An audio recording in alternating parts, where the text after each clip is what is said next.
আল্লাহ রসুল বলেন যে হাসরের ময়দানে আল্লাহ তাআলা 7 শ্রেণীর ব্যক্তিকে আল্লাহ তাআলা নিজ আরশের নিচে ছায়া দান করবেন। সুবহানাল্লাহ। তার মধ্যে 1 নম্বর কি? আল ইমামুল আদিল। 1 নম্বর হলো ন্যায়পরায়ণ শাসক। 1 নম্বর কি? ন্যায়পরায়ণ শাসক। এই ন্যায়পরায়ণ শাসককে আল্লাহ রাব্বুল আলামিন তার আরশের নিচে ছায়া দান করবে। আল্লাহ তাআলা আরশের নিচে ছায়া দান করবে। 1 নম্বর ব্যক্তি কি? ইমামুল আদিল, এই ন্যায়পরায়ণ শাসক। যে ন্যায়পরায়ণ শাসক হবে তাকে আল্লাহ তাআলা তার রহমতের আরশের নিচে ছায়া দান করবেন। সুবহানাল্লাহ। এই ন্যায়পরায়ণ শাসক কাকে বলে? শাসক কাকে বলে? কোন রূপ বাড়াবাড়ি ছাড়া, কোন সারাসারি ছাড়া প্রত্যেকটা জিনিসকে যথা স্থানে রাখা, নিজেও একজন ইনসাফওয়ালা এবং হুকুমও করে ইনসাফের সাথে, ন্যায়পরায়ণ শাসক বলা। সে নিজেও ইনসাফওয়ালা, হুকুমও করে কি ইনসাফের সাথে। এই ন্যায়পরায়ণ শাসকের মৌলিক 4টা কাজ। কয়টা কাজ? কয়টা? 4টা কাজ। আল্লাহ তাআলা সূরা হজের 41 নম্বর আয়াতের মধ্যে আল্লাহ তাআলা বলেন ওই 4টা কাজ কি? আল্লাহ তাআলা বলেন আল্লাযীনা ইম্মাক্কান্নাহুম ফিল আরদ আকামুস সালাতা ওয়া আতাউজ যাকাত ওয়া আমারু বিল মারুফ ওয়া নাহাউনা আনিল মুনকার। আল্লাহ বলেন আমি যাকে দুনিয়ার শাসকদার বানাই, যাকে আমি ক্ষমতার আসনে বসাই, তার কাজ হলো 4টা। কয়টা? মৌলিক কাজ কয়টা? 4টা। 1 নম্বর হলো আকামুস সালাহ, রাষ্ট্রীয়ভাবে নামাজ কায়েম করা। 2 নম্বর ওয়া আতাউজ যাকাত, রাষ্ট্রীয়ভাবে যাকাত প্রতিষ্ঠিত করা, রাষ্ট্রীয়ভাবে যাকাত প্রতিষ্ঠিত করা।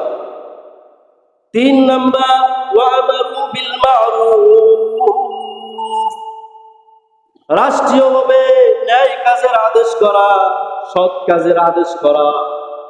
4 নম্বর নাহাউনা আনিল মুনকার, রাষ্ট্রীয়ভাবে অসৎ কাজ থেকে মানুষদেরকে বিরত রাখা। রাষ্ট্রীয়ভাবে অসৎ কাজ থেকে মানুষদেরকে কি রাখা? বিরত রাখা। ন্যায়পরায়ণ শাসক যে হবে তার 4টে মৌলিক কাজ। 1 নম্বর যাকাত, নামাজ কায়েম করতে হবে রাষ্ট্রীয়ভাবে। 2 নম্বর রাষ্ট্রীয়ভাবে যাকাত প্রতিষ্ঠিত করতে হবে। 3 নম্বর সৎ ভালো কাজের আদেশ করা। 4 নম্বর রাষ্ট্রীয়ভাবে অসৎ কাজ থেকে মানুষদেরকে বিরত রাখা। এই ন্যায়পরায়ণ শাসকের অনেকগুলি ফজিলত আছে, তার মধ্যে কয়েকটা ফজিলত মুসলিম শরীফের হাদিসের মধ্যে আছে যে ন্যায়পরায়ণ শাসক যে হবে হাসরের ময়দানে আল্লাহ তাআলার ডান পাশে নূরের মিম্বরে বসার ব্যবস্থা করে দিবেন। সুবহানাল্লাহ। এরপরে ন্যায়পরায়ণ শাসক হলো জান্নাতি। মুসলিম শরীফের হাদিস 3 ব্যক্তি হলেন জান্নাতি। কয় ব্যক্তি? বলেন কয় ব্যক্তি? 1 নম্বর হলো ন্যায়পরায়ণ শাসক হলো জান্নাতি।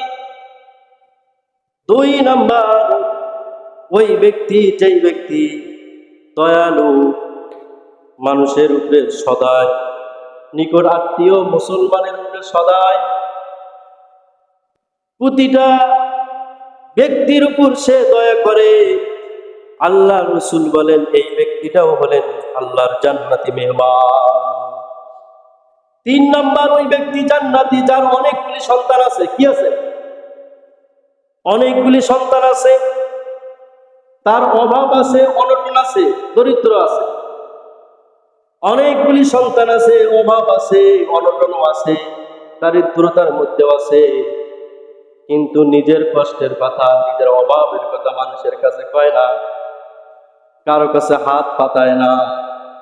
আল্লাহ রাসূল বলেন এই ব্যক্তিটাও হলেন আল্লাহর জান্নাতি মেহমান। সুবহানাল্লাহ। আমাদের অল্প একটু কষ্ট হলে মানুষের অসহায় দরিদ্রতা আসলে মানুষের কাছে হাত পাতে, ঠিক কিনা ভাই? তাহলে বিপদ হলে, অভাব হলে মানুষের কাছে বলবেন? বলবেন? কার কাছে বলবেন ভাই? কার কাছে? যদি সমস্ত পৃথিবীর মানুষ একত্র হয়ে তার যদি উপকার করতে চায়, আর আল্লাহ যদি বলে না তোর উপকার হবে না, মানুষ কি তার উপকার করতে পারবে? বলেন পারবে?